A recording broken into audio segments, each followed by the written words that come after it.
Good morning students. आज हम करेंगे डिटर्मिनेंट्स ऑफ इकोनॉमिक डेवलपमेंट या इकोनॉमिक डेवलपमेंट के निर्धारक क्या क्या हैं।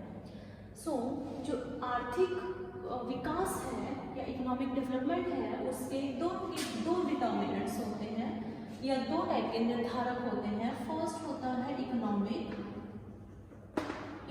डिटर्मिनेंट्स या इसको हम बोलते हैं आर्थिक निर्धारक, और दूसरा होते हैं नॉन इकोनॉमिक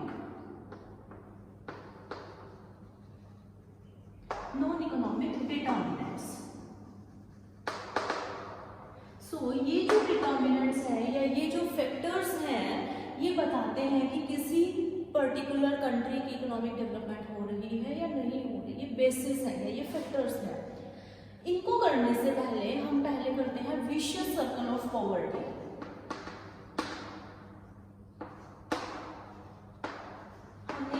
ये वर्ड यूज किया है, हो सकता है आपने लास्ट वीडियोस ना देखी हो या आपको नहीं समझ आया वो vicious circle of poverty. Vicious circle of poverty में क्या होता है, ये एक ऐसा चक्र है जो ना खत्म होने वाला, ये घूमता रहता है।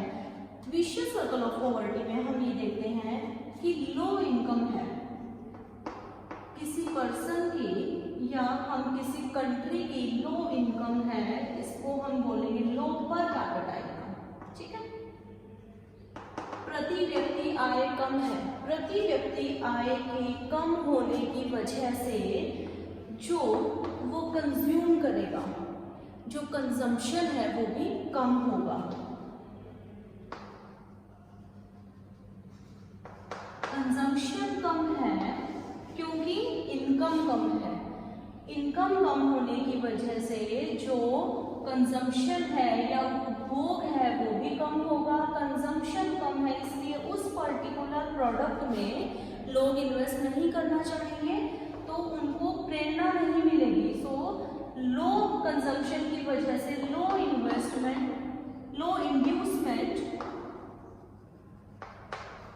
To invest.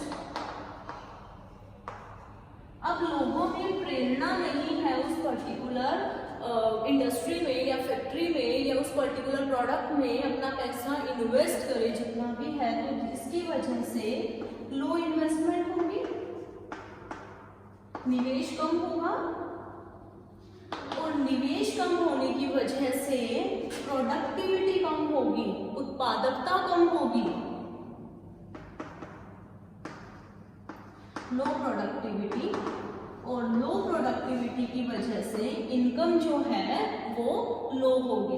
ये जो सर्कल है ये चलता रहता है क्योंकि लो इनकम है, लो इनकम की वजह से कंजम्पशन कम है, कंजम्पशन कम की वजह से इंड्यूसमेंट नहीं है, प्रेरणा नहीं मिल रही लोगों को उस पर्टिकुलर प्रोडक्ट में इन्वेस्ट करने की। क्योंकि प्रेरणा नहीं है तो इन्वेस्टमेंट भी कम होगी, इन्वेस्टमेंट कम होगी तो उत्पादकता कम होगी, और ऑटोमेटिकली अगर प्रोडक्टिविटी ही कम है तो इनकम भी हमारी कम होगी। ये इसकी दो साइड्स चलती है विशियस सर्कल ऑफ पॉवर्टी की, डिमांड साइड और सप्लाई साइड। ये थी हमारी डिमांड साइड। ठीक है, डिमांड साइड में क्योंकि इनकम कम है तो डिमांड कम है, कंजम्पशन कम है। नेक्स्ट हम देखते हैं हमारी सप्लाई साइड। सप्लाई साइड कैसे चलती है विशियस सर्कल ऑफ पॉवर्टी में। देखो स्टार्ट वहीं से होगा, लो इनकम है। इनकम जो है, इनकम को हम दो भागों में बांट सकते हैं। इनकम को या तो कंज्यूम करेंगे हम, मतलब खर्च कर देंगे। अगर मेरी इनकम 100 रुपए है, इसमें से मैंने अगर 80 रुपए कंज्यूम कर दिए तो बाकी कहाँ होंगे, बाकी मेरे आएंगे सेविंग्स में, मतलब बाकी मैंने बचा लिए। तो इनकम जो है वो दो भागों में बांटी जाती है, कंजम्पशन और सेविंग्स। तो अभी हम कर रहे हैं सप्लाई साइड। सप्लाई साइड में क्या देखते हैं हम, लो इनकम है, लो इनकम की वजह से लो सेविंग्स है, सेविंग्स कम है। सेविंग्स कम क्यों है, क्योंकि जितना पैसा था उसमें से मेजर जो पोर्शन था वो तो मैं अपनी बेसिक नेसेसिटीज हमारा खर्च हो गया, तो मेरी सेविंग्स कम बची। अब सेविंग्स कम है तो क्या होगा, निवेश भी कम होगा, लो इन्वेस्टमेंट होगी, और लो इन्वेस्टमेंट है तो प्रोडक्टिविटी भी लो होगी, लो प्रोडक्टिविटी, और उत्पादकता अगर कम है तो ऑटोमेटिकली इनकम भी कम होगी। सो ये था हमारा विश्व सर्कल ऑफ पॉवर्टीज की डिमांड साइड और सप्लाई साइड अभी हमने स्टडी की है। नेक्स्ट हम देखते हैं इकोनॉमिक डिटर्मिनेंट्स। इकोनॉमिक डिटर्मिनेंट्स को भी हमने बोला था कि आर्थिक निर्धारक कौन कौन से हैं किसी भी कंट्री के, किसी भी इकोनॉमी के इकोनॉमिक डेवलपमेंट के। तो फर्स्ट हम स्टडी करेंगे नेचुरल रिसोर्सेज, जो प्राकृतिक संसाधन है। देखो जो प्राकृतिक संसाधन है वो किसी भी कंट्री या किसी भी इकोनॉमी के डेवलपमेंट में बहुत ज़्यादा सहायता करते हैं।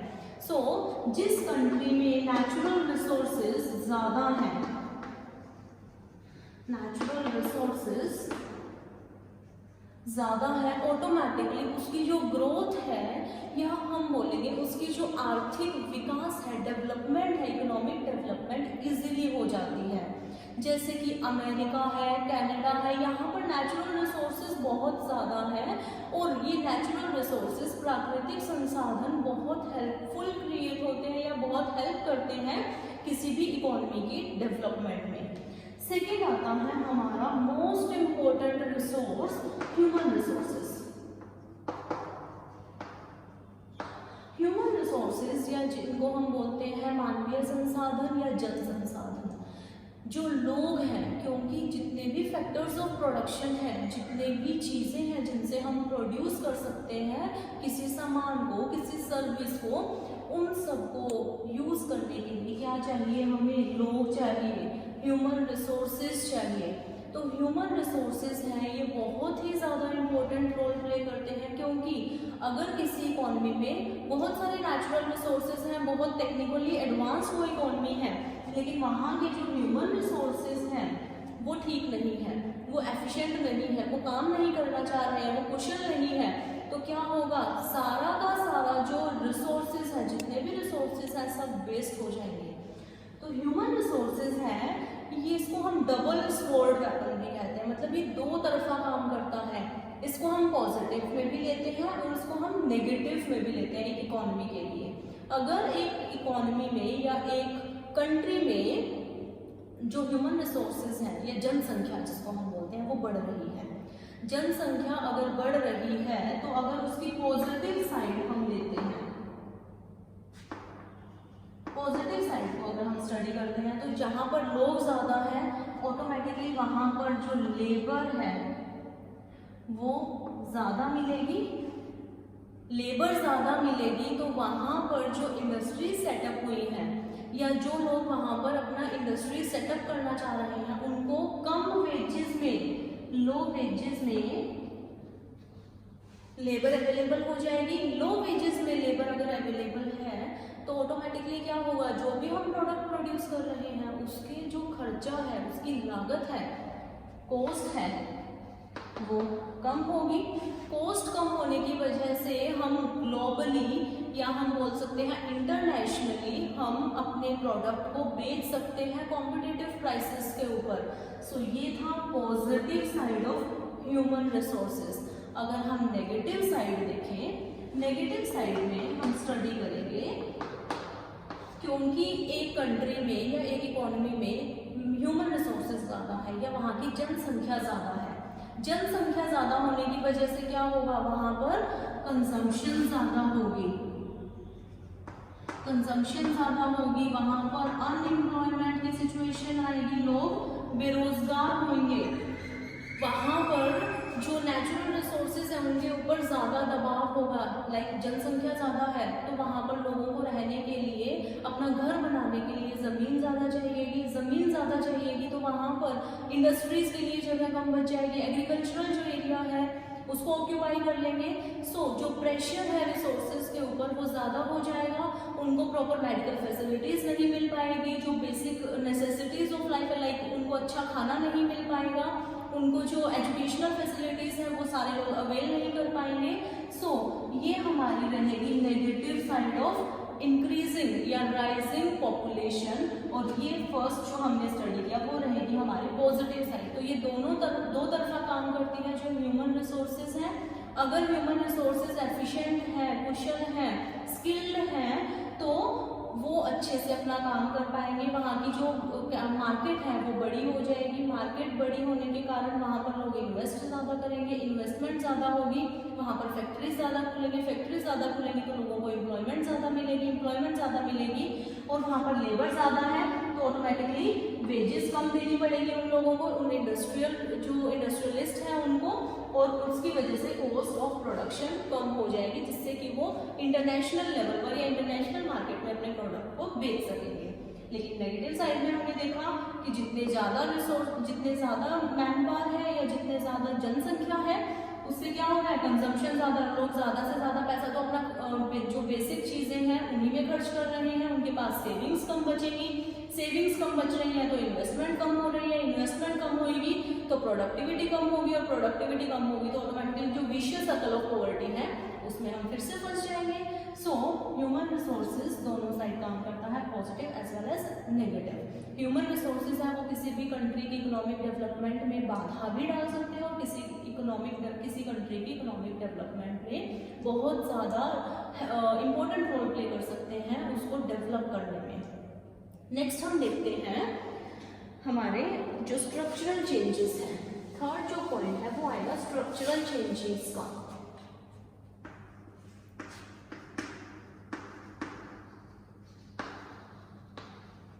कोई भी इकॉनमी है उसमें मेन 3 एक्टिविटीज होती हैं, एग्रीकल्चरल या कृषि जिसको हम बोलते हैं, सेकेंड आता है इंडस्ट्रीज, उद्योग, इंडस्ट्रियल बोल सकते हैं, और थर्ड आ सकता है हमारा सर्विस, जो सेवाएं हैं लाइक बैंकिंग है, ट्रांसपोर्टेशन है, टेलीकम्युनिकेशन है। सो जब भी कोई कंट्री की इकोनॉमिक डेवलपमेंट हो रही है तो जो ज़्यादा लोग पहले एग्रीकल्चरल सेक्टर पर डिपेंडेंट थे उनको एम्प्लॉयमेंट, उनको रोजगार कहाँ से मिल रहा था, एग्रीकल्चरल सेक्टर से, अब वो कहाँ शिफ्ट हो जाएंगे, इंडस्ट्रियल एंड सर्विस सेक्टर में। अब इंडस्ट्रियल और सर्विस ये दोनों जो सेक्टर्स हैं इनका योगदान नेशनल प्रोडक्ट में या नेशनल इनकम में ज़्यादा हो जाएगा, ये ज़्यादा एम्प्लॉयमेंट प्रोवाइड करेंगे। जो एग्रीकल्चरल सेक्टर है इसके ऊपर जो निर्भरता है या इसके ऊपर जो डिपेंडेंस है लोगों की वो कम हो जाएगी। सो स्ट्रक्चरल चेंजेस हम देखते हैं कि स्ट्रक्चर में चेंज आया है या नहीं आया, संरचनात्मक चेंजेस आए हैं या नहीं आए, जिसमें एग्रीकल्चरल सेक्टर से शिफ्ट होकर लोग क्या कर रहे हैं, इंडस्ट्रियल और सर्विस सेक्टर में अपनी एम्प्लॉयमेंट ले रहे हैं। अब हम एग्रीकल्चरल सेक्टर में एक वर्ड यूज करते हैं, डिस्गाइज्ड अनएम्प्लॉयमेंट।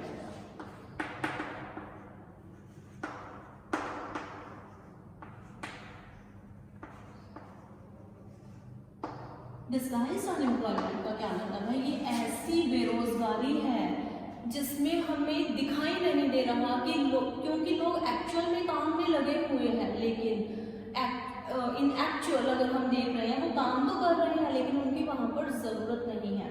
तो एग्रीकल्चरल सेक्टर जो है वहाँ पर ये प्रॉब्लम सबसे ज़्यादा रहती है। सपोज एक लैंड है, एक ज़मीन है, वहाँ पर 10 वर्कर्स की ही ज़रूरत है। 10 वर्कर्स उस ज़मीन पर अपना काम बढ़िया तरीके से कर सकते हैं, लेकिन एक्चुअल में क्या हो रहा है, वहाँ पर 15 वर्कर्स काम कर रहे हैं। तो यहाँ पर डिस्गाइज्ड अनएम्प्लॉयमेंट है, काम तो वो कर रहे हैं लेकिन उनकी आवश्यकता वहाँ पर नहीं है। सो डिस्गाइज्ड अनएम्प्लॉयमेंट को खत्म करता है स्ट्रक्चरल चेंजेस, क्योंकि जो फालतू लोग यहाँ इस सेक्टर में काम कर रहे हैं, एग्रीकल्चरल सेक्टर में लगे हुए हैं, वो अब शिफ्ट हो जाएंगे इंडस्ट्रीज की तरफ, वो जाने लगेंगे, उद्योगों में काम करने लगेंगे या सर्विस सेक्टर में वो अपने काम को या अपने जो रोजगार है उसको कमाने लगेंगे। सो ये थे हमारे 3 पॉइंट्स आज के, नेचुरल रिसोर्सेज, ह्यूमन रिसोर्सेज और स्ट्रक्चरल चेंजेस जो आते हैं हमारे इकोनॉमिक डिटर्मिनेंट्स में। इकोनॉमिक जो आर्थिक निर्धारक है इकोनॉमिक डेवलपमेंट के, उसके हमने आज 3 पॉइंट्स किए हैं। फर्स्ट किया है नेचुरल रिसोर्सेज, सेकंड किया है ह्यूमन रिसोर्सेज और थर्ड